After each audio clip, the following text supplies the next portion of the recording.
Mon fils, j'ai aidé à la faire renvoyer de son travail. Qu'elle connaisse enfin sa place, exultait la belle-mère. Mais une semaine plus tard, Valérie tenait encore son téléphone à la main, lorsque, soudain, Hélène apparut sur le seuil de la cuisine. Elle portait un imperméable, tenait 2 sacs de courses et affichait un grand sourire, comme si elle venait d'arriver à une fête. « Alors, tu as fini de jouer ?» La belle-mère posa ses sacs par terre. « Tu es déjà au courant, ou ils ne te l'ont pas encore dit ?» « Que devait-il me dire ?» demanda Valérie, en baissant lentement son téléphone. « Que tu ne travailles plus, pardi. » Hélène déboutonna son imperméable. « Tu as été licenciée, ma chérie. Une restructuration économique, tout simplement. » En une seconde, un silence de plomb s'abattit sur la cuisine. On n'entendait plus que le léger cliquetis de la bouilloire, qui refroidissait doucement. « Comment le savez-vous ?» murmura Valérie. « On vient tout juste de m'appeler, il y a à peine 5 minutes. » La belle-mère esquissa un léger sourire. Et, dans cette expression, il y avait tellement de satisfaction que le cœur de Valérie se serra douloureusement. « Les nouvelles vont vite, tu sais, » répondit Hélène, avant de commencer à vider ses sacs. « Assieds-toi, voyons, ne reste pas planté là. » Antoine entra une minute plus tard. En entendant les voix, il s'immobilisa dans l'encadrement de la porte. « Maman, que fais-tu ici à l'improviste ? Si je devais attendre une invitation ?» Elle sortait déjà des bocaux de son sac.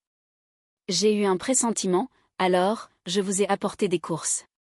Puisqu'il n'y a plus qu'un seul salaire à la maison, maintenant. » Antoine regarda sa femme. « Val, que se passe-t-il ? » « J'ai été renvoyée, » répondit Valérie. Elle remarqua elle-même à quel point sa voix sonnait étrangement. Aujourd'hui, à l'instant même, Sophie, la responsable des ressources humaines, m'a appelée pour m'annoncer une suppression de poste. Une suppression de poste ? Antoine fronça les sourcils. Tu m'avais pourtant dit qu'au contraire, votre boîte recrutait. C'est le cas, dit Valérie, en fixant sa belle-mère. Et c'est bien ça, le problème. Hélène posa un bocal sur la table, avec un claquement sec. N'invente pas des excuses. On licencie ceux dont on peut se passer. Ça veut dire qu'ils n'ont plus besoin de toi, un point c'est tout. Maman. Antoine grimaça. Pourquoi dis-tu ça ? Comment devrais-je le dire ? On n'a plus le droit de dire la vérité ? La belle-mère écarta les bras. Je suis venue pour vous aider, je vous signale, pas pour bavarder inutilement. Valérie quitta la cuisine. Elle avait besoin de ne plus voir ce visage, ne serait-ce que pour une minute.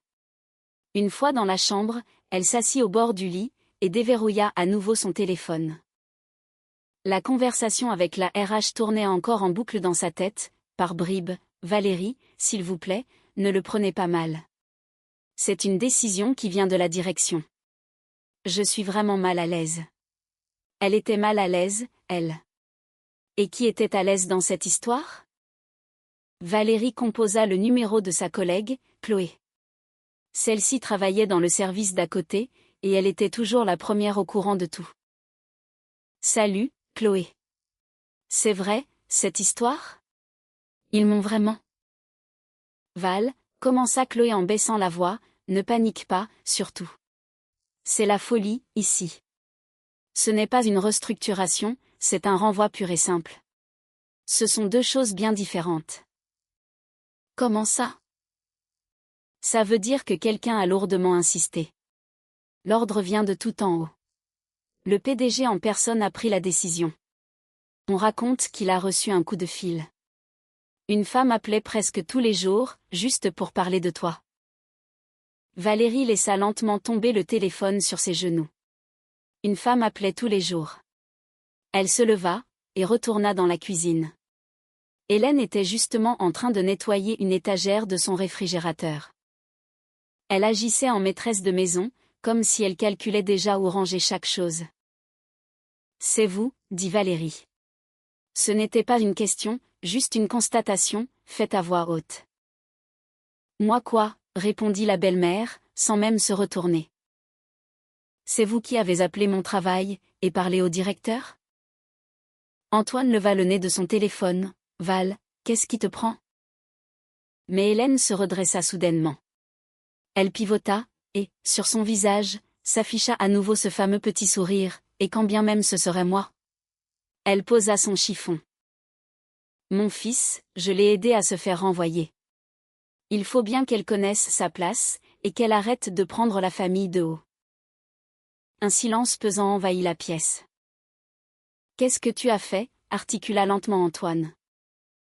Ce qu'il fallait faire depuis très longtemps, répondit sa mère, en croisant les bras. Richard est une vieille connaissance. On se connaît depuis l'époque où je travaillais à la mairie.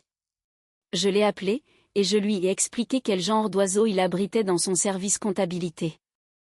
Et il m'a écouté. C'est un homme intelligent. Maman, tu as perdu la tête? Antoine se leva d'un bond. Tu as fouiné dans le travail de Valérie? Tu te rends compte de ce que tu as fait? J'ai surtout compris une chose, rétorqua Hélène, d'une voix soudainement plus dure. Tant qu'elle a son propre argent, son propre salaire, elle ne te respecte pas. Maintenant, qu'elle reste un peu sans travail, qu'elle réfléchisse à celui qui va la nourrir. Peut-être que cela adoucira un peu son caractère.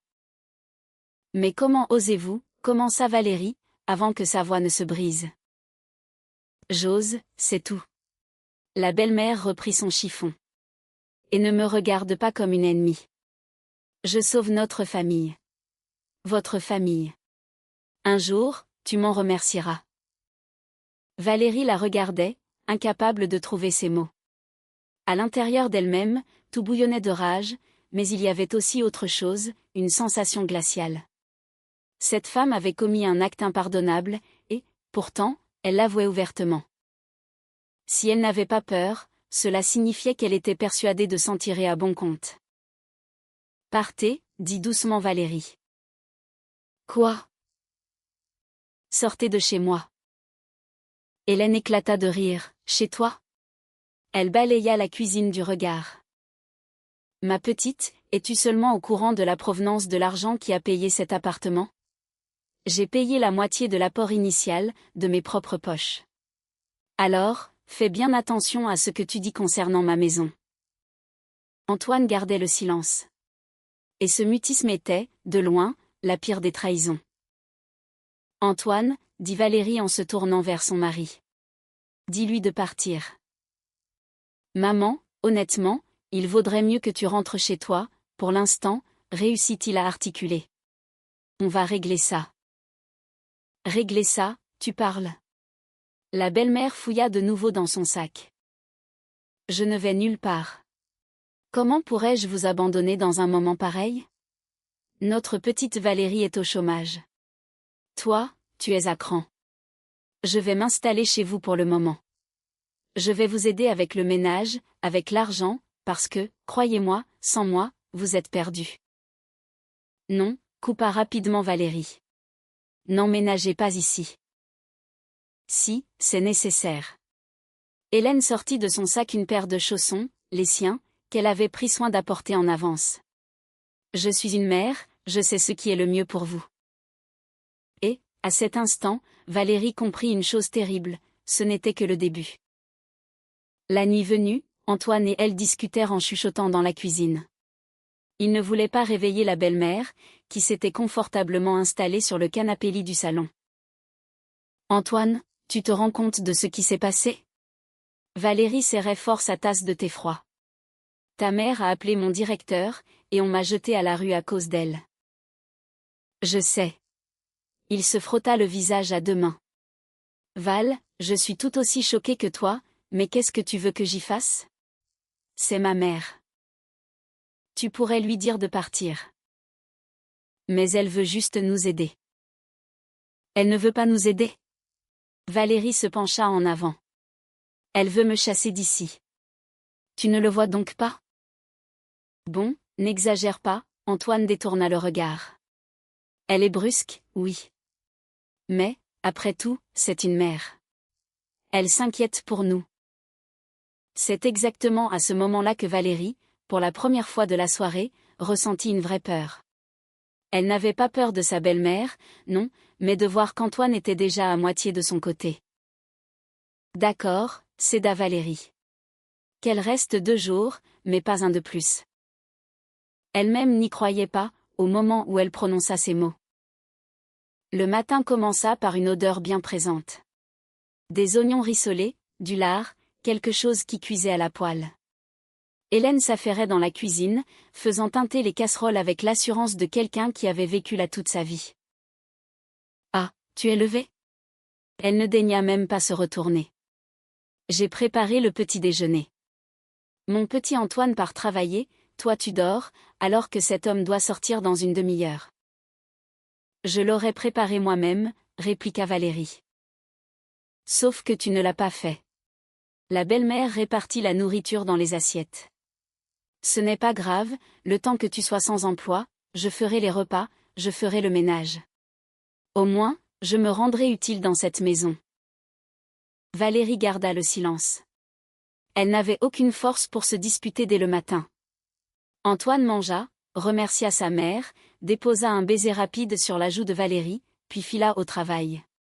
Hélène, quant à elle, s'assit en face de sa belle-fille, l'examinant avec un regard attentif et calculateur. « Bon, ma petite, soyons franches. » Elle prit une gorgée de café.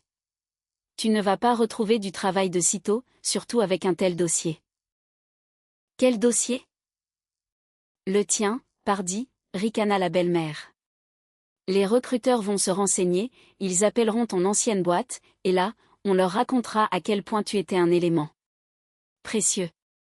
Alors, reste tranquille, et réjouis-toi d'avoir quelqu'un pour prendre soin de toi. » Valérie repoussa son assiette. « Pourquoi faites-vous tout cela ? Honnêtement.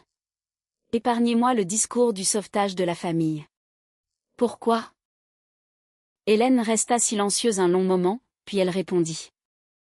Son sourire avait disparu, remplacé par un ton calme, d'une froideur glaçante, « Parce que mon fils mérite bien mieux. Toi, tu n'es que de passage. Je le sais depuis le tout premier jour. Tôt ou tard, il finira par s'en rendre compte, lui aussi. Disons que je donne juste un petit coup de pouce au destin. C'est mon mari. C'est mon fils. » La belle-mère se leva et ramassa les assiettes. « Et ce lien sera toujours le plus fort. » Valérie retourna dans la chambre, et verrouilla la porte. C'était bien la première fois, depuis qu'elle habitait dans son propre appartement, qu'elle ressentait le besoin de s'enfermer à clé. Elle s'installa au bureau, et ouvrit son ordinateur portable. Il fallait réfléchir. Ne pas pleurer, mais réfléchir. Son licenciement était bidon.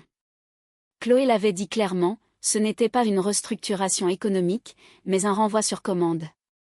Et le directeur était une vieille connaissance de sa belle-mère. Cela signifiait que la vérité pouvait éclater au grand jour. Il fallait juste trouver comment faire. Valérie ouvrit sa boîte mail professionnelle, car on ne lui avait pas encore coupé l'accès. Elle fit défiler les derniers messages, quand son regard fut soudain accroché par un détail étrange. Il y avait une lettre de démission, prétendument envoyée par elle-même, antidatée, expliquant que, pour des raisons familiales, elle demandait à quitter l'entreprise de son plein gré. Une lettre qu'elle n'avait, bien évidemment, jamais écrite. Valérie ouvrit le fichier. Il contenait son nom, son poste, et même sa signature numérisée, récupérée on ne sait où. Mais le texte, lui, ne venait pas d'elle. Elle n'aurait jamais rédigé une chose pareille. Cela signifiait que quelqu'un avait préparé le terrain, dans le but de faire passer son départ pour un acte volontaire, évitant ainsi toute enquête ultérieure. Valérie fit une capture d'écran, puis elle enregistra la lettre elle-même. En la relisant une seconde fois, un détail la frappa. La lettre contenait cette phrase, « Je vous prie de tenir compte de ma situation familiale complexe. » Sa situation familiale. Comment son entreprise pouvait-elle être au courant de ses problèmes familiaux ? L'information venait sûrement de la même source que les appels téléphoniques passés au directeur. Valérie referma son ordinateur.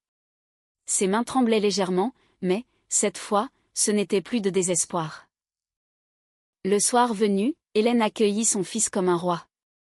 La table était dressée, avec un bœuf bourguignon fumant et un beau rôti. Valérie, elle, restait assise en retrait. « Tiens, mon fils, mange donc. La belle-mère lui servit une autre portion. À force de grignoter sur le pouce, tu as complètement fondu. Merci, maman. Antoine mangeait avec appétit. C'est vraiment délicieux. Je te l'avais bien dit. Elle lança un regard furtif à Valérie. Une mère ne prépare jamais de mauvaises choses. Valérie ne dit mot.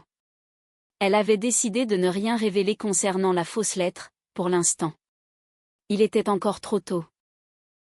Au fait, mon chéri, commença Hélène, en posant sa cuillère comme si de rien n'était. J'ai réfléchi. Puisque je vais vivre avec vous, vous devriez me donner l'accès à vos comptes pour les charges. Les factures, l'électricité, vous oubliez tout le temps, et, après, vous payez des pénalités. Je vais m'en charger, tout sera géré à la perfection. Ce n'est pas la peine, intervint Valérie. Je paie toujours à l'heure. Sauf que tu n'as plus de salaire. La belle-mère ne daigna même pas la regarder. Avec quoi vas-tu payer? Antoine, dis-lui, c'est pour votre bien. Donne-moi les identifiants de votre espace client, je vais tout prendre en main. Bah, on pourrait, oui. Antoine haussa les épaules. C'est vrai que ma mère gère ça beaucoup mieux. Antoine. Le ton de Valérie monta. Ce sont nos factures, et c'est notre appartement. Mais pourquoi es-tu aussi crispé sur tout, explosa la belle-mère. Elle fait un drame pour un identifiant. Moi, je suis prête à mettre de mon propre argent, et elle refuse de me donner un simple accès. Quelle belle fille modèle. Ce n'est pas une question d'argent. Une question de quoi, alors? Dis-moi. Hélène pivota hautement vers elle. Tu as peur que je découvre combien vous dépensez? Ou bien, tu caches quelque chose? Je ne cache rien du tout. Alors, ne te mets pas en travers de mon chemin, la belle-mère reprit sa cuillère. Antoine va tout me donner. N'est-ce pas, mon fils? Antoine regarda sa femme, puis sa mère, et il prononça la phrase qui glaça définitivement le sang de Valérie, oui, maman, bien sûr. Après tout, tu veux juste nous aider. Cette nuit-là, Valérie ne trouva pas le sommeil. Allongée dans le noir, elle écoutait sa belle-mère se retourner dans la pièce d'à côté, et elle comptait les jours.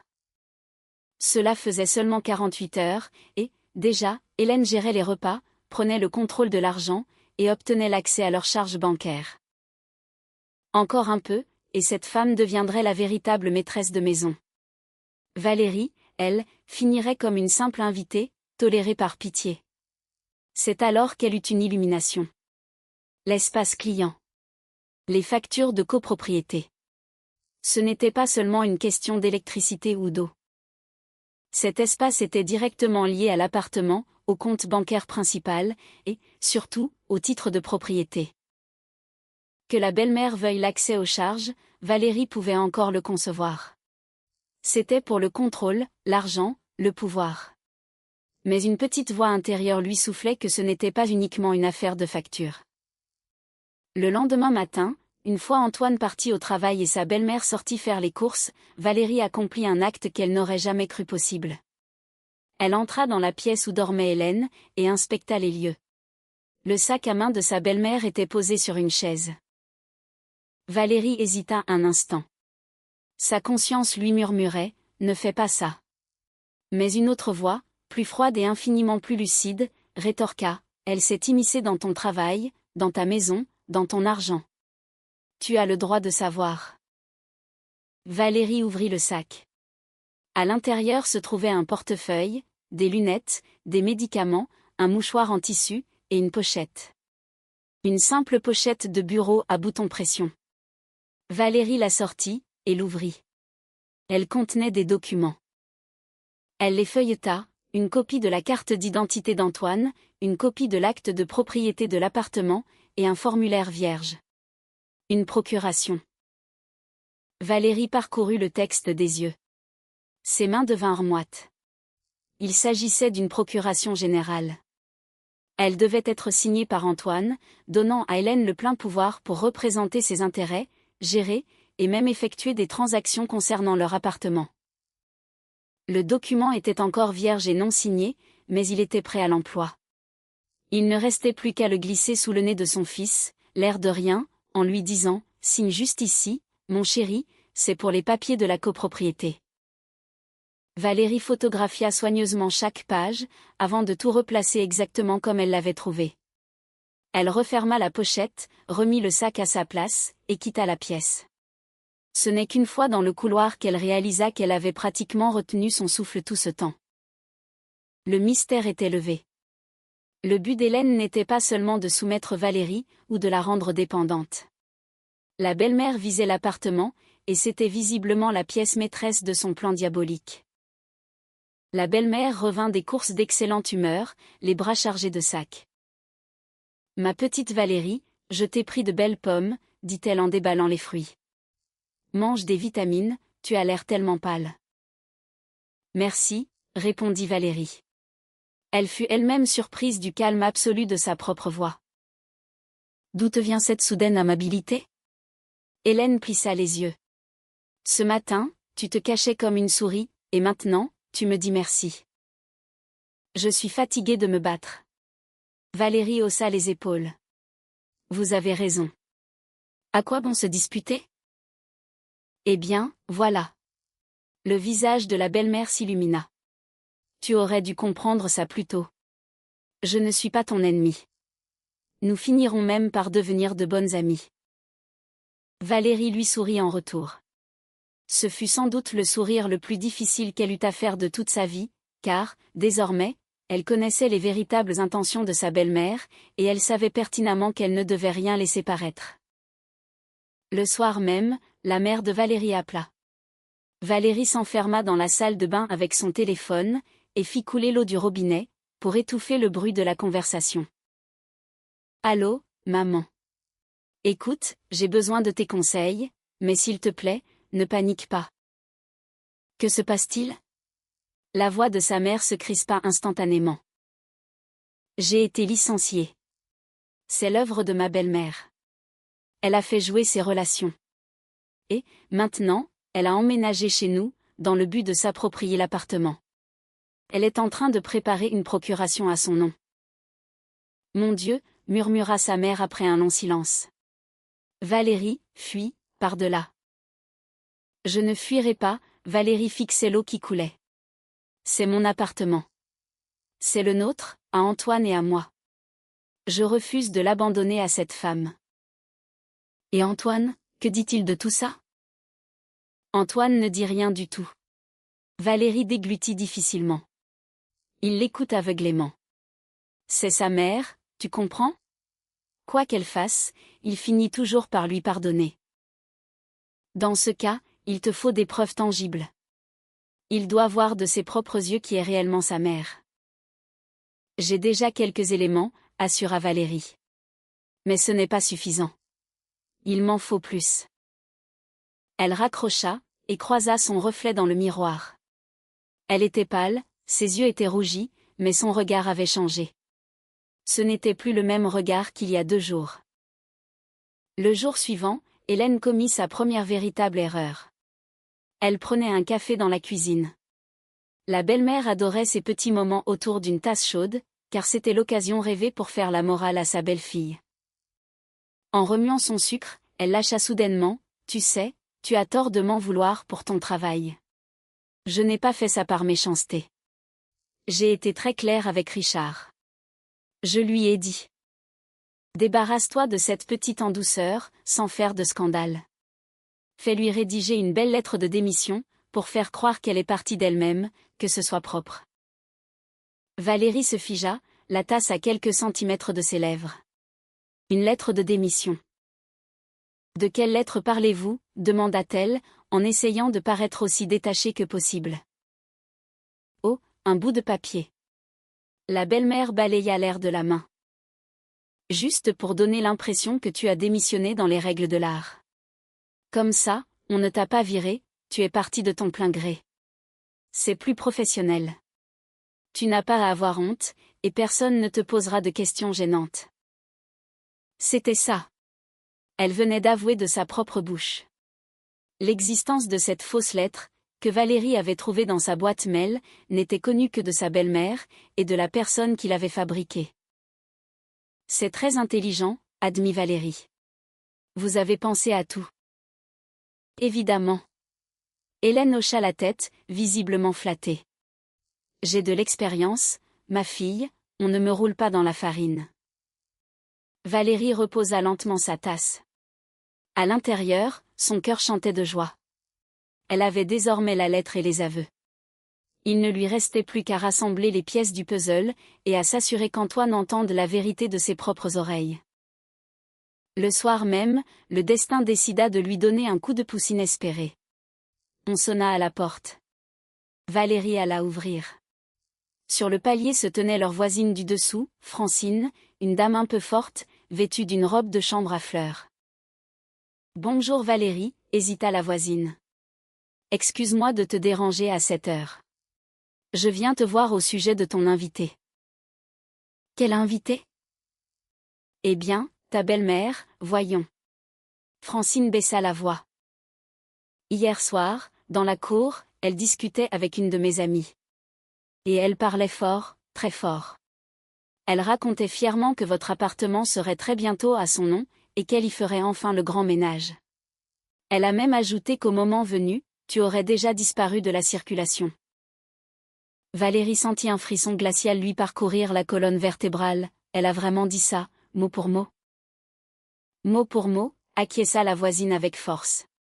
Je me suis dit qu'il fallait absolument que je t'en parle. Tu es une jeune femme charmante, très discrète, alors que cette dame m'a l'air particulièrement retorse. Méfie-toi d'elle. Merci, Francine. Valérie lui serra la main. Vous n'imaginez pas à quel point vous tombez à pic.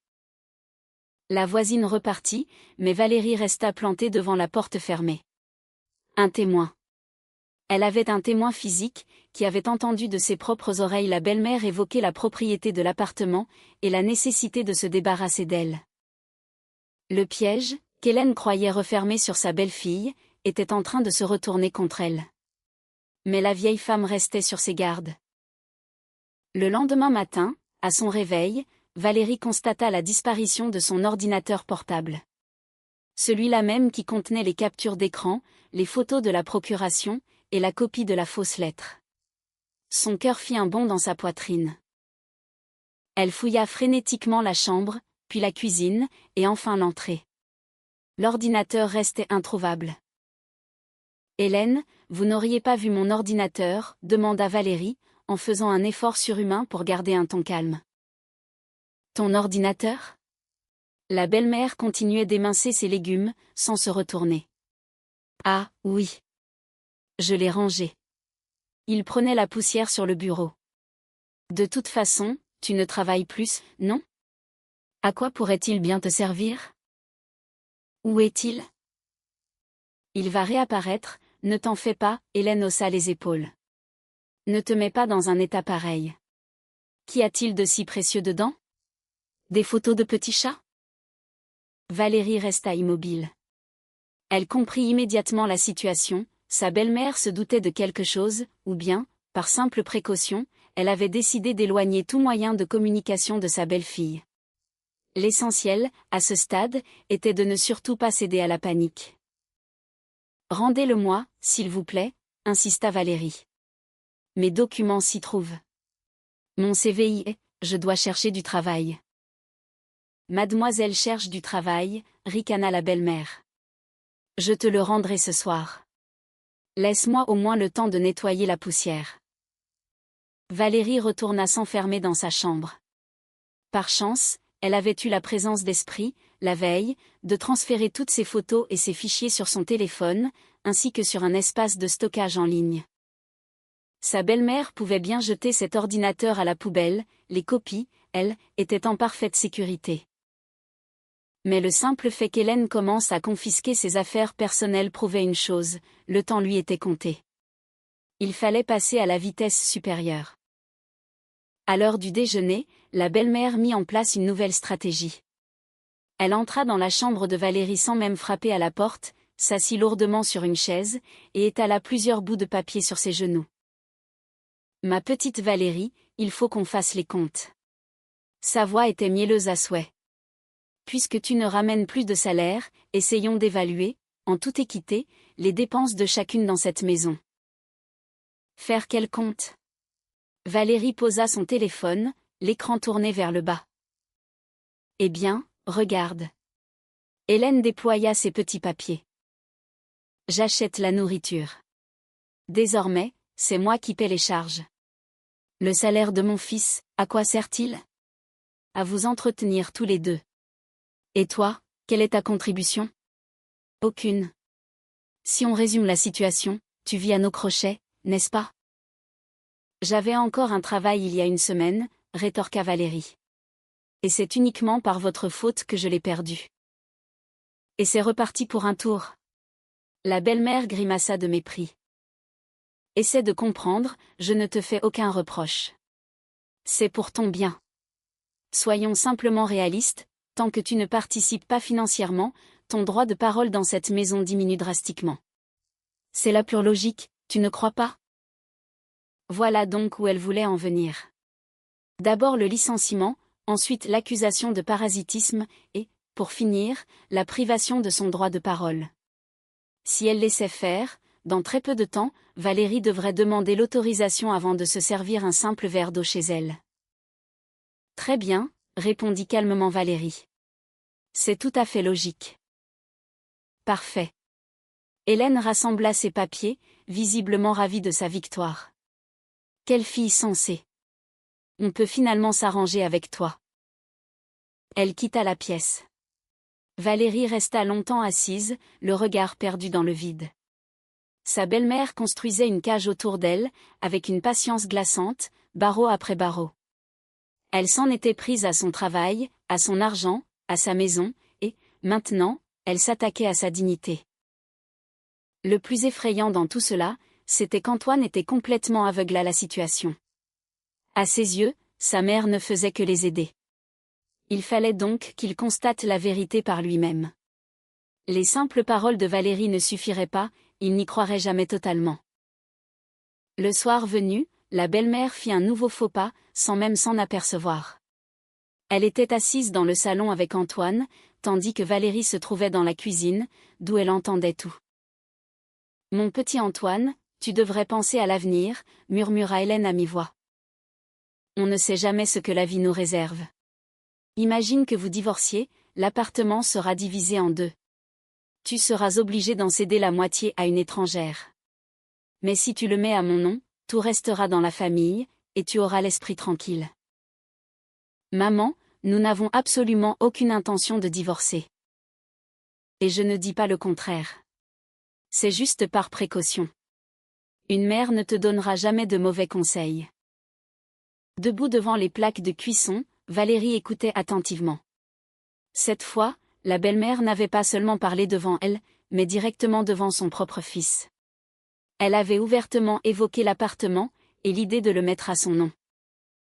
Et Antoine avait tout entendu de ses propres oreilles. Il ne répondit rien à sa mère, mais Valérie, en jetant un coup d'œil discret dans le salon, vit l'expression de son visage. Il fronçait les sourcils. Pour la toute première fois depuis des jours, l'ombre d'un doute traversait son regard. La graine était semée, il ne restait plus qu'à la faire germer. Le lendemain, profitant que sa belle-mère était absorbée par sa série télévisée, Valérie appela discrètement Chloé. « Chloé, écoute-moi bien. J'ai mis la main sur une fausse lettre de démission, envoyée à mon nom, comme si j'étais partie de moi-même. Est-ce que tu aurais moyen de savoir qui l'a chargé dans le système? Vous pouvez voir depuis quel poste un document a été importé, non? » Oula, Valérie, c'est risqué, hésita Chloé. S'il découvre que j'ai fouillé dans les serveurs. Je t'en supplie, Chloé. On m'a tendu un piège. Un vrai complot.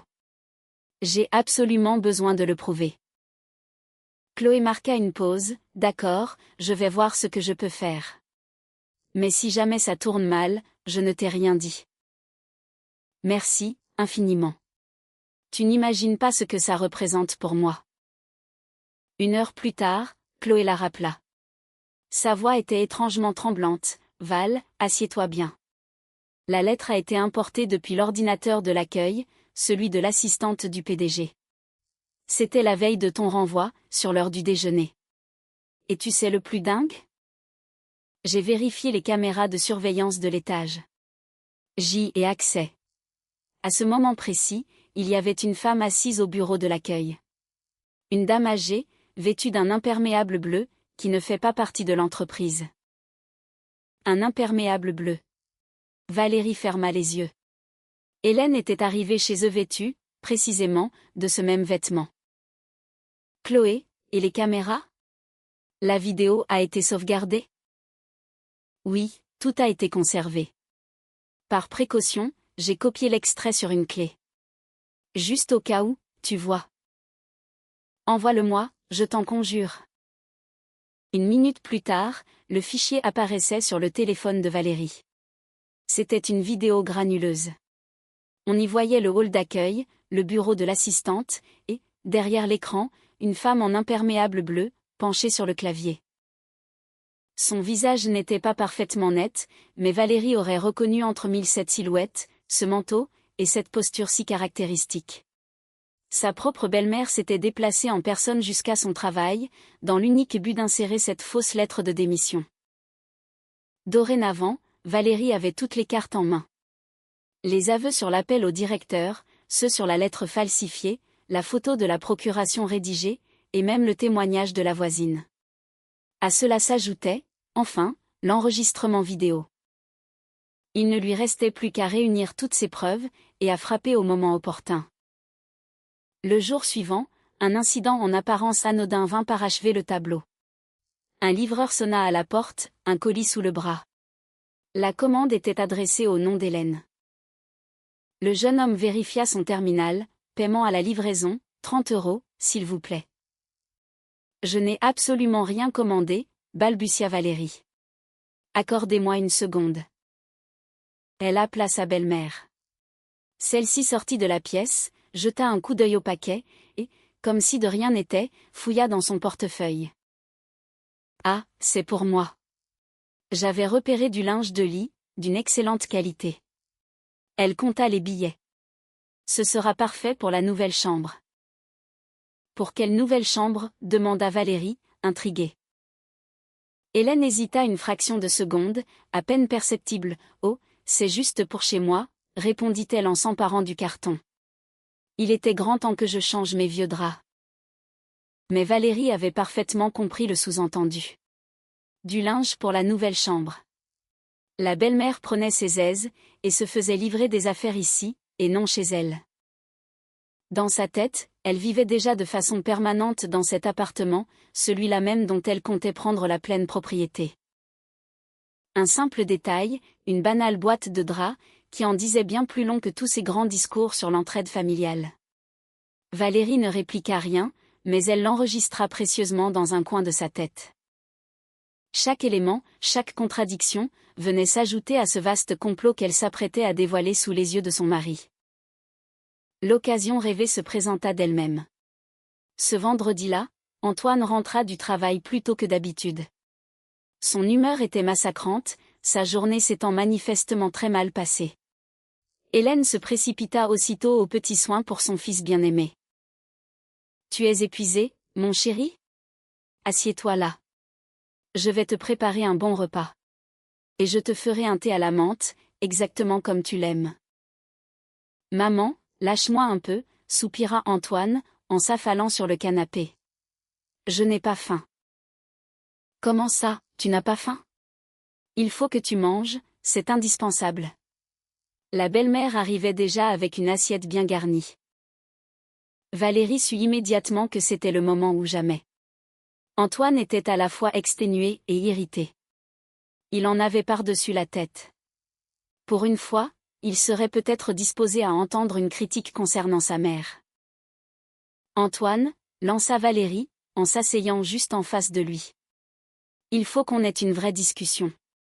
Tous les trois. »« Pas maintenant, Valérie, » gémit-il, en se frottant les paupières. « Si, précisément maintenant. » Elle posa son téléphone bien en évidence sur la table basse. « Pendant que ta mère est encore là. » Hélène se figea, soudainement sur ses gardes. Mais de quoi tu parles? De l'appartement, annonça Valérie, en la fixant droit dans les yeux. Et de cette fameuse procuration que vous avez préparée, dans le seul but de la faire signer à Antoine à son insu. Le silence envahit instantanément la pièce. Antoine se redressa d'un bond. De quelle procuration parlez-vous? De celle-ci. Valérie ouvrit la photo sur son écran, et la tendit à son mari. Ta mère la garde cachée dans son sac à main. C'est une procuration générale, à son propre nom, lui donnant tous les droits sur notre appartement. Il ne lui restait plus qu'à te la glisser sous le nez pour obtenir ta signature. Antoine prit le téléphone, et fixa l'image pendant de longues secondes. Maman, c'est quoi ce papier? Demande-le plutôt à ta femme, explosa Hélène, hors d'elle. Elle a fouillé dans mes affaires, elle a mis le nez dans mon sac à main. Voilà le genre d'épouse que tu as épousée. Une petite voleuse, qui retourne les sacs des invités. C'est exact, j'ai fouillé vos affaires, avoua Valérie, avec un calme déconcertant. Parce que, dans un premier temps, vous vous êtes infiltré dans ma vie professionnelle pour me faire renvoyer, et, dans un second temps, vous vous êtes incrusté chez moi. Alors, remettons les choses dans l'ordre, si vous le voulez bien. Ne l'écoute surtout pas, mon fils. La belle-mère se tourna désespérément vers Antoine. Elle invente tout, elle ment avec un aplomb incroyable. Alors, expliquez-moi donc ceci, trancha Valérie en déclenchant l'enregistrement audio. Depuis ce fameux café pris en tête-à-tête, elle avait pris l'habitude de garder son téléphone dans sa poche, le dictaphone allumé. La voix d'Hélène résonna soudain depuis le haut-parleur. Le son était légèrement étouffé, mais les mots étaient d'une clarté redoutable. J'ai été très claire avec Richard. Je lui ai dit, débarrasse-toi de cette petite en douceur. Sans faire de scandale. Fais-lui rédiger une belle lettre de démission, pour faire croire qu'elle est partie d'elle-même, que ce soit propre. Antoine leva lentement les yeux vers elle. Maman, c'est bien ta voix. Je n'ai fait que discuter avec Richard, hurla la belle-mère. Je lui ai posé une question, entre amis, rien de plus. Ce faux document et cette procuration, c'est elle qui a tout inventé pour salir ma réputation. Et cette vidéo, c'est aussi un montage? Valérie lança la séquence filmée à l'accueil de l'entreprise. C'est pourtant bien vous, dans votre bel imperméable bleu, assise au bureau de l'assistante. Vous êtes en train d'importer la fausse lettre de démission à mon nom, cette fameuse lettre que je n'ai jamais écrite. Elle posa l'appareil sur la table, l'écran tourné vers le haut. La vidéo défilait, floue mais implacable, on y voyait la femme à l'imperméable bleu, penchée sur le clavier. Antoine passa son regard de l'écran à sa mère. Son visage se décomposait à vue d'œil. Tu as prétendu l'avoir simplement appelée au téléphone, constata Antoine, fixant sa mère avec dégoût. Et là, je découvre que tu l'as suppliée de fabriquer un papier au nom de Valérie. Tu as carrément falsifié des documents? J'ai fait ça pour ton bien, bégaya Hélène, la voix brisée par l'émotion. J'ai fait ça pour toi, pour que tu ne gâches pas ta vie avec cette bonne à rien. Pour que l'appartement reste dans la famille, au lieu de lui revenir lors de votre inévitable divorce. Quel inévitable divorce? Antoine se leva brusquement. Mais qui t'a jamais parlé de divorce? Parce que c'est là que vous alliez. Hélène hurlait presque à présent. Tu me prends pour une idiote? Je voyais très bien comment elle te manipulait. Alors j'ai pris les devants. Je me suis dit que si je la faisais renvoyer de son poste, la privant de ses ressources, son sale caractère finirait par plier. Et si elle ne se soumettait pas, au moins, j'aurais sauvé vos biens, en mettant tout à mon nom. Elle n'aurait pas pu vous voler un seul mètre carré. Elle s'interrompit brusquement, réalisant qu'elle venait d'en dire beaucoup trop. Mais le mal était fait. Donc, lui faire perdre son travail n'était pas suffisant, murmura Antoine, regardant sa mère comme s'il la voyait pour la toute première fois de sa vie. Tu as aussi falsifié des documents à son nom. Tu as emménagé sous notre toit avec la ferme intention de t'accaparer notre appartement. Et, pendant tout ce temps, tu m'as menti en plein visage, osant parler de bienveillance, de ton aide indispensable, et de ton satané repas de ce soir. Mon petit chéri. Tais-toi. Il leva la main pour l'interrompre. Ne m'appelle plus jamais comme ça. Hélène devint livide. Elle tourna son regard vers Valérie, et, cette fois, il n'y avait plus la moindre trace de moquerie dans ses yeux. Il n'y avait qu'une haine féroce. Tu es heureuse de toi, siffla-t-elle. Tu as réussi à monter un fils contre sa propre mère?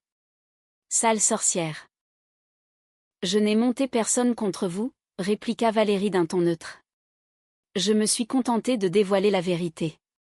Ce qu'il décide d'en faire, désormais, ne regarde qu'Antoine.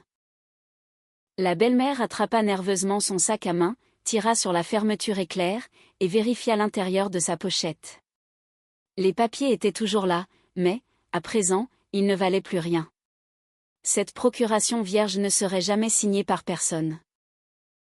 Vous me supplierez de revenir, vous deux, retenez bien ça, cracha-t-elle avec rancœur.